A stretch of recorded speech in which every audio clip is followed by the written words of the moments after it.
अरुंधती घरामध्ये असते आणि संजना हात जोडत नाक रगडत गयावया करत अरुंधतीला म्हणत असतात की आम्हाला माफ कर, घरामध्ये प्रवेश दे, या घरामध्ये आसरा दे। आता ते पूर्ण गयावया करत असतात, अतिशय दयनीय अवस्थेमध्ये आता आन्या आणि संजना हे नाटक करत असतात। त्यांना इतकं करून देखील शुद्ध आलेली नसते, त्यांचा याच्या मागे देखील एक प्लॅन असतो। तर मित्रांनो, हा प्लॅन नेमका काय आहे हे जर तुम्हाला जाणून घ्यायचं असेल तर हा व्हिडिओ शेवटपर्यंत बघा। आणि मित्रांनो, सर्वात महत्त्वाचं, तुम्ही व्हिडिओला अजूनही लाईक केलेलं नाहीये आणि अजूनही चॅनलला सबस्क्राइब केलेलं नाहीये तर प्लीज कृपया करून त्या चॅनलला सबस्क्राइब करा आणि मित्रांनो सोबतच व्हिडिओला लाईक देखील करा। चला आपण व्हिडिओला सुरुवात करूया। संजना आणि आन्याला बेल तर मिळालेली असते, ते आता जेलमधून सुटलेले असतात, परंतु त्यांच्याकडे घरी जाण्याचा मार्ग नसतो। संजना म्हणत असते की मला त्या घरात सुद्धा जायचं नाहीये, मला ते घर आता बर्बाद करायचंय असं संजना म्हणत असते। आन्या तिला समजून सांगण्याचा प्रयत्न करत असतो। अनिरुद्ध म्हणत असतो की अगं संजना, इतकं सगळं झालंय, आपण इतके सगळे आता तोंडावरती पडलोय, आता आपल्याकडे बिल्डरने सुद्धा पैसे मागितले, तुला समजतंय का आपण रस्त्यावरती आलोय आता, तरी सुद्धा तुझ्या डोक्यातून अजून ते खूळ का बरं जात नाहीये? तू मूर्ख आहेस का? अगं तुझ्या नादाला लागून आज जेलमध्ये पोहोचलो, आता उद्या तुझ्या नादाला लागून मशानापर्यंत पोहोचायची तयारी करतेस का तू माझी? तेव्हा मात्र संजना म्हणत असते की अनिरुद्ध, तुझ्या ह्याच बालिश स्वभावामुळे ना आजपर्यंत माझे सगळे प्लॅन फेल गेलेत, हे सगळं तुझ्यामुळे झालंय। आता अनिरुद्धवरती सगळं काही संजना लोटत असते। अनिरुद्ध संजनाला म्हणत असतो की अगं संजना, आता तरी सुधर ग बाई, अगं तुला कळत कसं नाहीये, अगं ती अरुंधती आहे, ती आपल्याला आवडणार नाहीये, तू कशाला नादी लागते तिच्या? तरी पण आता संजना म्हणत असते नाही, मी त्या अरुंधतीचा अजिबात पिछा सोडणार नाहीये, मी तिला आता डायरेक्टली तिची जागाच दाखवणार आहे, नाही ना तिला बर्बाद नावाची संजना नाही। आता हे बोलणं ऐकताच अनिरुद्ध म्हणतो अगं संजना, तू डोक्यावरती पडलीयस, अगं तुला कळत कसं नाहीये की आता आपल्याकडे काहीच राहिलं नाहीये आणि आपण कोणत्या तोंडाने जाणार आहोत त्यांच्याकडे? पण दुसरी गोष्ट अशी आहे की आता आपल्याकडे राहायला पैसे सुद्धा नाहीये, बिल्डरने ऑलरेडी आपल्याला धमक्या दिल्यात, त्याचे पैसे रिटर्न द्यायचे, तू पैसे आल्यानंतर असे उधळले जसं काय तू अंबानी आहे। आता मात्र संजनाला राग येतो। संजना म्हणते की अनिरुद्ध, म्हणजे तू आता मी पैसे खर्च केले ते काढणार आहेस का? तेव्हा अनिरुद्ध म्हणतो अगं तसं नाही, परंतु तू इतक्या पैसे फास्ट खर्च केले ना, आता त्यातलं काहीच उरलं नाहीये, आपण कसं काय मॅनेज करायचं सगळं? आता आपण कुठे जायचं राहायला? तेव्हा मात्र संजना म्हणत असते की कुठं जायचं म्हणजे आपल्याच घरी जायचं, तो बंगला अजूनही आपला आहे, आपला त्याच्यावरती अधिकार आहे आणि आपण तो अधिकार मिळवणारच। तेव्हा मात्र अनिरुद्ध म्हणत असतो अगं जरी माझा त्याच्यावरती अधिकार असला ना, आता घरातल्यांचे मन दुखावले गेलेले आहेत, आता आप्पा आपल्याला आतमध्ये घेणार नाही आणि ती अरुंधती तर आतच मध्ये येऊन देणार नाही आता आपल्याला। तेव्हा संजना म्हणत असते मला माहित नाही अनिरुद्ध,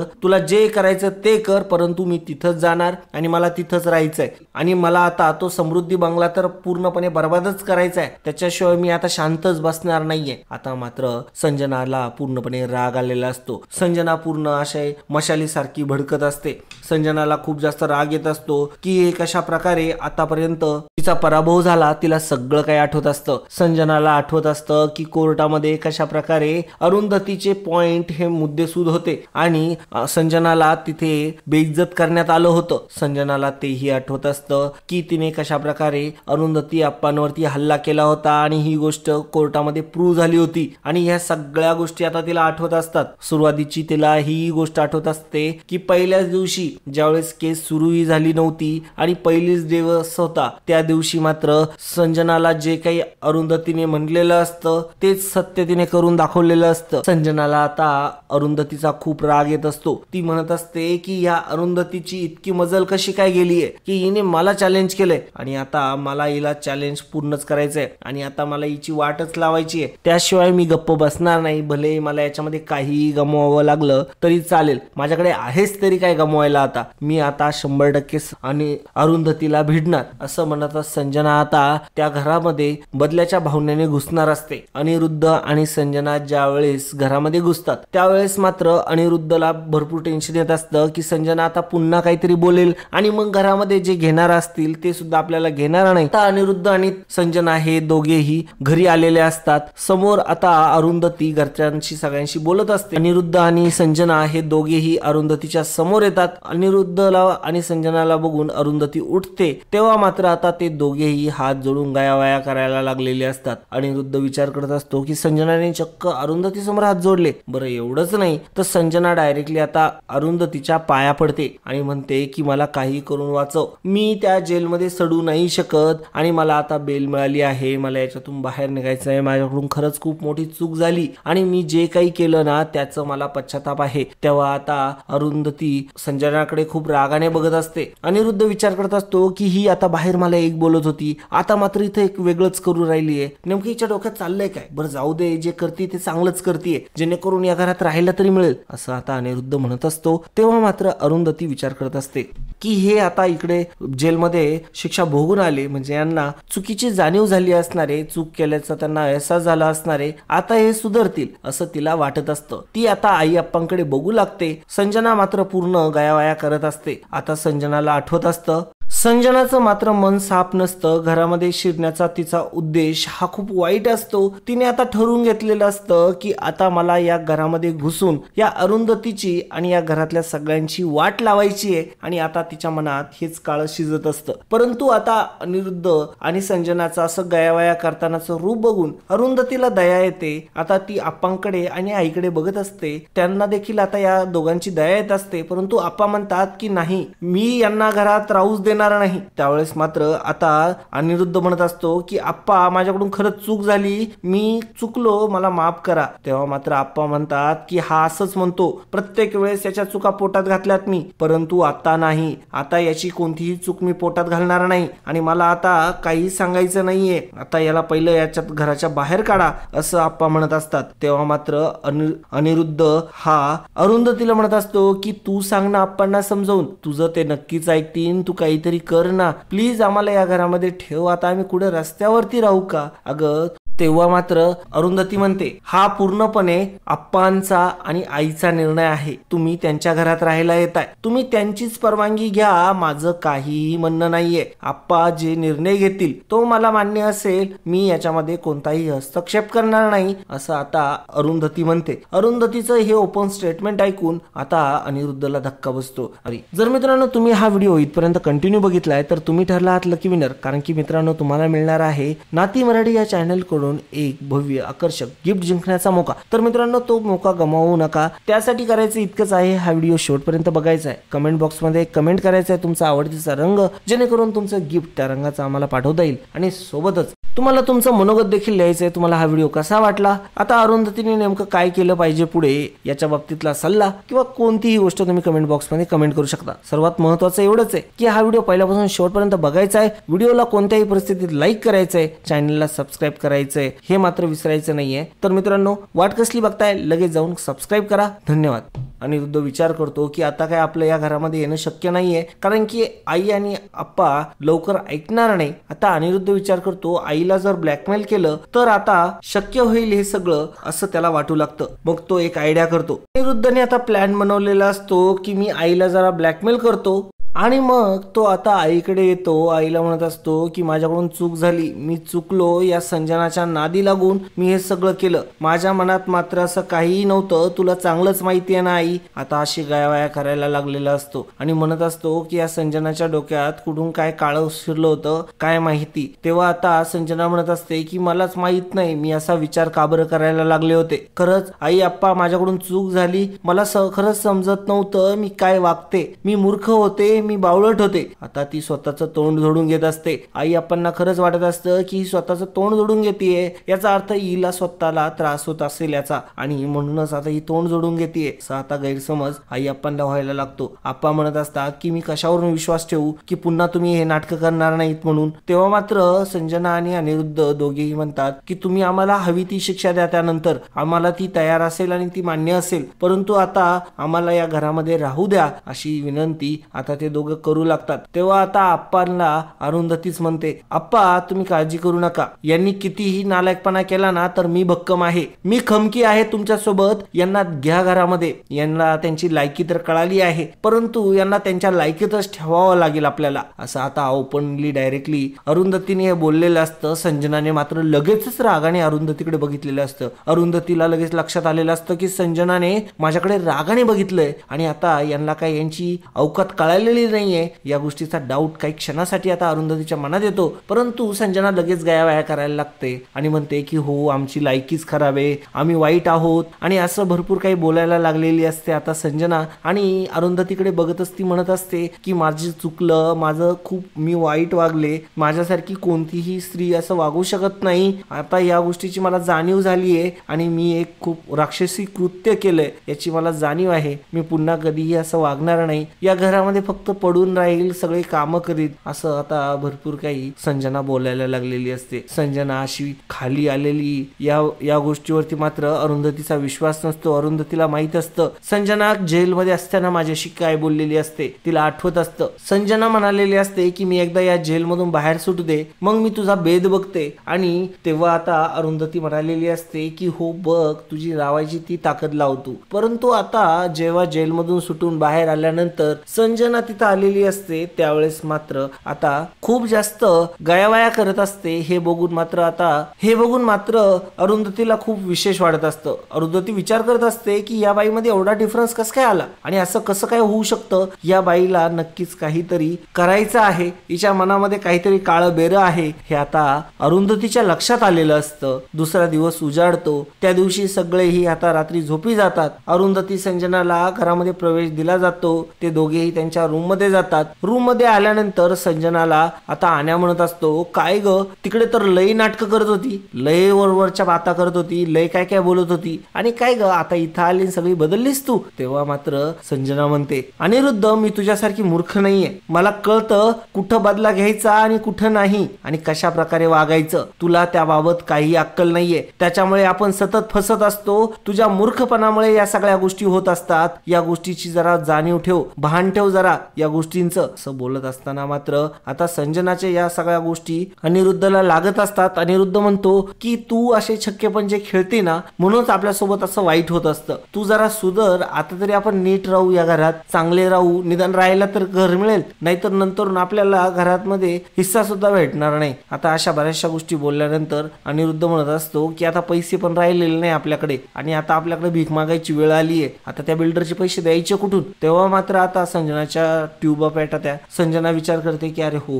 म्हणजे याचा अर्थ मला माझा प्लॅन लगेच सक्सेसफुल नाही करता येणार, मला याच्यासाठी आता अरुंधतीचीच मदत घ्यावी लागणार आणि ते कर्ज मिटवावं लागणार, नाहीतर तो बिल्डर आपल्या डोक्याला एक केस सुद्धा ठेवणार नाही आणि आपल्याला जिवंत सुद्धा ठेवणार नाही. आता याची जाणीव ही संजनाला चांगली झालेली असते. संजना अनिरुद्धला म्हणत असते तुम्ही एक काम करा, तुम्ही स्वतः अरुंधतीकडे मदत मागा, ती नक्कीच तुम्हाला मदत करेल. तेव्हा मात्र संजनाला तो म्हणतो हे बघ मी तिच्याकडे काय हात पसरायला वगैरे जाणार नाहीये, जे काही आहे ना ते आता पुढे सामोरे जायचं. तेव्हा संजना म्हणते मग जा ना, मरणार का तुम्ही, मग मी पाठवते, मग त्यांना सांगून देते की तुम्ही मरायला तयार आहात, मग घेईल तो तुमचा जीव, होतील त्याचे पैसे मोकळे. तेव्हा मात्र अनिरुद्ध म्हणत असतो की हो तू माझ्या मरायच्याच गोष्टी कर. तेव्हा मात्र संजना म्हणते की अहो मग मी नीट बोलले ना, आता आपल्याला मदत करणार तरी कोण आहे, एवढे पैसे एक वेळेस कोण देऊ शकतो आपल्याला, ना आबी देऊ शकतो, ना ईशा देऊ शकते, ना आई आप्पांकडे एवढा पैसा आहे, आता करायचं तर करायचं काय, आपल्या सेव्हिंग पण संपल्या, आपण बिल्डर कडून घेतलेले पैसे पण संपवले सगळे, आता नेमकं आपल्याकडे विकायला पण काही नाही स्वतःच म्हणायचं सारखं असं. तेव्हा मात्र आता अनिरुद्ध आणि संजना या दोघांना पैशाची आता नितांत गरज असते आणि ती गरज ते आता दोघेही त्यांना माहिती असतं की ही गरज किती महत्वाची आहे, जर असं नाही केलं तर त्यांच्यासोबत मोठा कांड होऊ शकतो, याची जाणीव आता त्या दोघांना झालेली असते. मग आता दोघेही ठरवतात की आपण अरुंधतीकडे या गोष्टीविषयीची जरा चर्चा करूया, जेणेकरून तिने मदत केली तर केली. आता ते याच्यासाठी पहिल्यांदा आई अप्पांना सांगतात की असं असं झालेलं त्या टायमिंगला आणि आता ते लोक असं म्हणताय. तेव्हा आई अप्पा म्हणतात की आमच्याकडे काहीच नाहीये, तेव्हा आम्ही तुमची काही मदत करू शकत नाही, तुम्ही तुमचं निस्तारा. तेव्हा आता मात्र अरुंधतीच्या रूम वरती डायरेक्टली तिच्या घरातच संजना आणि अनिरुद्ध दोघे आलेले असतात. त्यांना बघून आता पहिल्यांदा अरुंधती खूपच शॉक होते. अरुंधतीला आता अनिरुद्ध म्हणत असतो अरुंधती मला माहिती आहे तू माझ्यावरती रागवली आहे, सोबतच संजनावरती पण तुझा खूप राग आहे, आम्ही सुधारण्याचा पूर्णपणे प्रयत्न करतोय, आम्ही आमच्या आयुष्यामध्ये पूर्णपणे आता चांगले वागायला लागलोय. तू बघतेस ना, मी अजिबात आता पूर्णपणे पहिल्यासारखा राहिलेलो नाहीये. मी पूर्णपणे बदललोय आणि आता मी चांगले बदल माझ्यामध्ये घडवलेत. खरं तर मी आता बऱ्याचशा गोष्टी वाचत आहे. मला आता बाकीच्या गोष्टी सुद्धा समजत आहे. मला माझी चूक चांगली समजली आहे. प्लीज आता तू आम्हाला माफ कर. तेव्हा अरुंधती म्हणते की माझ्या माफीचा काय संबंध, तुम्हाला काय गरज आहे माझ्या माफीची. तेव्हा मात्र अरुंधतीला अनिरुद्ध म्हणत असतो की हो मग आम्ही पण तुला काहीतरी मानतोच ना, त्यामुळे तुझ्याकडे माफी मागायला आलोय. तेव्हा मात्र अरुंधतीला गोष्ट लक्षात येते की यांचं नक्कीच काहीतरी काम असणार आहे आपल्याकडे, म्हणूनच आता ते तिच्याकडे आलेले असतात आणि मग ते म्हणत असतात की आता आम्हाला माफ कर, आम्हाला काही कर, परंतु आम्हाला या गोष्टीतून बाहेर काढ. आता ही गोष्ट ऐकल्यानंतर अरुंधती म्हणते की बसा, आणि बसल्यानंतर आता ते सर्वजण बोलायला लागतात. बोलत असताना त्यांच्या गोष्टी एक लक्षात येते. अरुंधती आता नॉर्मल झालेली आहे. अरुंधतीच्या मनात आता त्या गोष्टी राहिलेल्या नाहीये. संजना आता रडायला लागते आणि संजना रडत रडत म्हणते अरुंधती खरंच माहिती नाही, आमचे शेवटचे दिवस असू शकतात. आमच्या ह्या शेवटच्या दिवसांमध्ये आम्हाला वाईट वागायचं नाहीये, सर्वांच्या आठवणीत चांगलं राहून जायचंय. असं म्हणताच आता अरुंधती विचारते असं काय बोलते संजना, अगं तुझी आणि माझी कितीही दुश्मनी असली, आपण कितीही वैर असलो तरी मात्र मी तुमच्याविषयी कधी असा विचारच करत नाही आणि मलाही तुम्हाला कधी असा या अवस्थेत बघायचं नाहीये. आपलं जे काही आहे ते शाब्दिक आहे आणि शाब्दिक गोष्टी शाब्दिक पातळीवरती सॉल्व्ह व्हायला पाहिजे. तेव्हा मात्र आता अरुंधती खूपच फोर्स करून विचारत असते. संजना सांगायला लागते की अगं काय झालंय माहितीये, आम्ही त्या जागेचा व्यवहार करण्याआधीच त्यांच्याकडून खूप सारे पैसे घेतले होते आणि मग ते पैसे घेताना आम्हाला त्यावेळेस काही वाटलं नाही, परंतु आता मात्र तो बिल्डर ते पैसे रिटर्न मागायला लागलाय. आता मात्र आमच्याकडे इतके पैसे नाही अगं, आणि आता आम्ही ते पैसे आणूही कुठून, कारण की आमच्याकडे एवढे पैसेच नाहीये. आणि आता तो बिल्डर मात्र एका दिवसात एका क्षणात तो पैसे सगळे मागायला लागलाय. आता आम्ही नेमकं करायचं काय, कुठं जायचं, रस्त्यावरती आलोयच आम्ही ऑलरेडी, परंतु आता पुढे आमचं काय होणार आम्हाला काहीही कळत नाहीये. आता आम्ही घरामध्ये तर राहतोय, परंतु आमच्यामुळे घरातल्यांना सुद्धा त्रास होऊ शकतो. त्यामुळे आम्ही ठरवलंय की या घरातून निघून जायचं आणि या घरातल्या कोणाला काही त्रास व्हायला नको, अशीच आता आमची इच्छा आहे. असं आता संजनाचं बोलणं ऐकून अरुंधतीला क्यू येते. अरुंधती विचारते की किती पैसे हवे आहे. तेव्हा संजना म्हणते की आम्ही त्याच्याकडून 10 लाख रुपये घेतलेत. तेव्हा मात्र संजनाला अरुंधती म्हणते की 10 लाख रुपये, इतके पैसे कसे काय दिले त्याने. तेव्हा मात्र संजना सांगत असते की हो दिले होते त्याने, कारण की त्याला प्रोजेक्टच आपला इतका आवडला होता, त्याला वाटत होतं इथं टावर व्हावा आणि त्याच्या लालचेमध्ये त्याने पण दिले, परंतु नंतर आपले या गोष्टी झाल्या त्याच्यामुळे प्रॉब्लेम आला. आता मात्र मला त्याचे सर्व पैसे रिटर्न करायचे आहेत. मला तूच वाचू शकते या संकटातून, अगं मला मदत कर. असं आता जास्त रिक्वेस्ट करून अरुंधतीला संजना खूप रिक्वेस्ट करत असते. मग आता अखेर अरुंधती म्हणते की ठीक आहे मी तुम्हाला मदत करते, परंतु एका अटीवर. या गोष्टीसाठी मला आई अप्पांनी परवानगी दिली पाहिजे आणि दुसरी म्हणजे तुम्ही आयुष्यामध्ये आता नीटनेटकं काहीतरी कराल आणि निदान या म्हातार वयात आई अप्पांची काळजी घ्याल. या गोष्टीचं मला प्रॉमिस करा आणि तरच मी तुमची मदत करायला तयार होईल. आता दोघेही लगेच म्हणतात की हो आम्ही हे सगळं करायला तयार आहे, तुझ्या सगळ्या गोष्टी ऐकायला तयार आहे, आम्हाला काही अडचण नाही, आम्ही सगळं तू म्हणती तसंच करील, आम्हाला कोणतीही अडचण नाही, तू फक्त आता आम्हाला या संकटातून वाचव. आणि आता मग अरुंधतीकडून ते पैसे घेणार असतात. आता मात्र संजनाला खूप आनंद होत असतो, कारण की तिला संपूर्ण पैसा एका रकमेत मिळालेला असतो आणि आता अरुंधतीनेच तिला मदत केलेली असते, त्याच्यामुळे तिला आता बिल्डरच्या तोंडावरती ते पैसे नेऊन मारायचे असतात. तेव्हा मात्र आता संजना विचार करत असते, रूम मध्ये ती आलेली असते आणि म्हणत असते की अरुंधतीचा गेम तर मला करायचाच आहे. आता नाही ना गोड मोडूनीची खोड मोडली तर नावाची संजना नाही, असं इतकं अरुंधतीने यांच्यासाठी करून देखील आता मात्र संजनाच्या डोक्यात हेच वाईट विचार असतात. संजनाला आता अनिरुद्ध म्हणत असतो बघितलत ना संजना, अरुंधतीने आपल्याला मदत केली. तेव्हा मात्र संजना म्हणत असते की मदत नाही केली आहे तिने भीक घातली आपल्याला. आता संजना अनिरुद्धच्या डोक्यामध्ये उलटसुलट गोष्टी भरून द्यायचा प्रयत्न करत असते, परंतु यावेळेस अनिरुद्ध मात्र सक्षम असतो या गोष्टीचा विचार करण्यासाठी की काय घडतंय काय नाही घडते, कारण की त्याला आता चांगलीच अद्दल घडलेली असते, तो एक वेळ जेलमध्ये राहून आलेला असतो. तेव्हा आता अनिरुद्ध म्हणत असतो की अगं बाई तुझ्याच डोक्यात फरक झालाय, अगं तिने आपल्याला मदत केलीये, वरून उलट आश्वासन घेतलंय की आई आप्पाची आपण काळजी घेऊ, त्यांना काही त्रास देणार नाही, आणि तू काय विचार करून राहिलीये, तुला तरी समजतंय का. आता इकडे ईशा आणि आबी दोघेही घरामध्ये असतात आणि त्यांना देखील या गोष्टीचा आवाज जात असतो. ते दोघे ऐकतात आणि ते दोघेही आता संजना आणि अनिरुद्धच्या रूम मध्ये येतात आणि म्हणतात मी ऐकलं संजना तू काय बोलत होतीस, अगं तुला अजूनही लाज कशी वाटत नाही ग, अगं तू इतकी बदललीये, अगं तुला इतकी मदत केली आहे आईने, नाहीये. आता इतक्या सगळ्या गोष्टींमध्ये ती तुला सपोर्ट करते, तुला घरामध्ये घेतलं, एवढं सगळं केलं, कशाचाच विरोध कुठेही केला नाही. अगं आई इतकी बरोबर वागतेय, तू इतकी का बरं वागते अजून, अगं बदल, अगं सुधर. आता इतकं काही बोलत असताना सुद्धा संजनाच्या डोळ्यात मात्र पूर्णपणे राग असतो. ती ज्वलती ज्वाला असते. संजना मुद्दाम नाटक करत म्हणते की हो ग, अगं मला तसं नव्हतं म्हणायचं, पण मला राग येतो कधी कधी म्हणून मी तसं बोलते, परंतु माझ्या मनात आता तसं काही नाहीये अरुंधती विषयी. तेव्हा मात्र ईशा आणि अभिला ह्या गोष्टी लक्षात आलेल्या असतात की हिच्या मनात अजूनही राग आहे आणि आपण या गोष्टीबाबत आईला सतर्क करायला पाहिजे. म्हणून आता अभि आणि ईशा दोघेही आईला जाऊन सांगतात आणि आता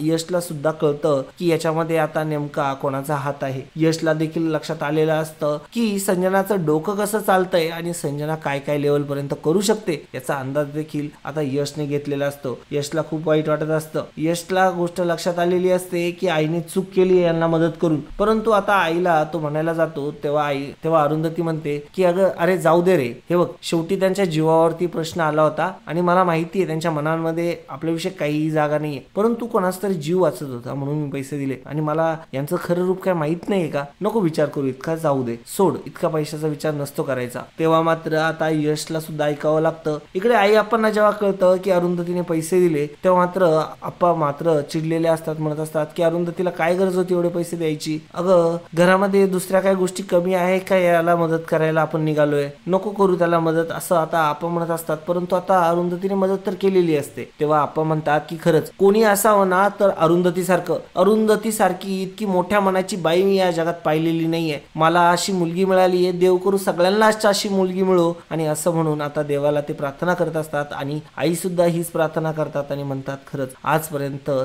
सगळ्याच गोष्टींना सपोर्ट करत आली ही मुलगी आणि खरंच या मुलीमुळेच हे घर टिकलंय असं म्हणत आता सगळं पूर्ण जे काही श्रेय असतं ते पूर्ण अरुंधतीला दिलं जातं. आणि आता सगळे मिळून दिवाळीची तयारी करायला लागलेले असतात. दिवाळीच्या गोष्टींसाठी सगळे एकत्र आलेले असतात. तेव्हा मात्र संजनाला कल्पना सुचते की आपण फराळामध्ये मात्र काहीतरी मिक्स करू आणि अरुंधतीला चांगला धडा शिकू. आणि अरुंधतीला त्रास देण्याच्या उद्देशाने आता मात्र तिने फराळामध्ये तिच्या पावडर मिक्स केलेली असते आणि त्या पावडरमुळे आता अरुंधतीला चक्कर येते आणि ती चक्कर येऊन खाली पडलेली असते. तर मित्रांनो हे नेमकं काय झालंय हे आपण पुढल्या एपिसोडमध्ये बघणार आहोत. संजनाने काय डाव रचला होता हे देखील आम्ही पुढल्या एपिसोडमध्ये तुम्हाला सांगणार आहोत. जरी मित्रांनो तुम्ही अजूनपर्यंत चॅनलला सबस्क्राईब केलं नसेल तर सबस्क्राईब करा, कारण की खूप कमी लोक आहेत जे आपल्या चॅनलला सबस्क्राईब करतात, व्हिडिओ मात्र बघतात, त्यांना व्हिडिओ दिसतात पण, परंतु मित्रांनो तुमचं एक सबस्क्राईबचं बटन आमच्यासाठी खूप महत्त्वाचं आहे. तुमच्या एका सबस्क्राईबच्या बटनाने आमच्या मनामध्ये काहीतरी अशा फिलिंग्स येतात आणि त्या फिलिंग्ससाठी आम्ही तुम्हाला विनंती करत असतो चॅनलला सबस्क्राईब करा. त्या फिलिंग्स म्हणजे पुन्हा मोटिवेशन मिळतं की अजून चॅनलवरती काम करावं आणि असे नवनवीन व्हिडिओ तुमच्यासाठी घेऊन येत जावे. आणि मित्रांनो आजच्यासाठी इतकंच. पुन्हा भेटूया पुढच्या भागामध्ये. तोपर्यंत जय हिंद, वंदे मातरम, नमस्कार, राम राम.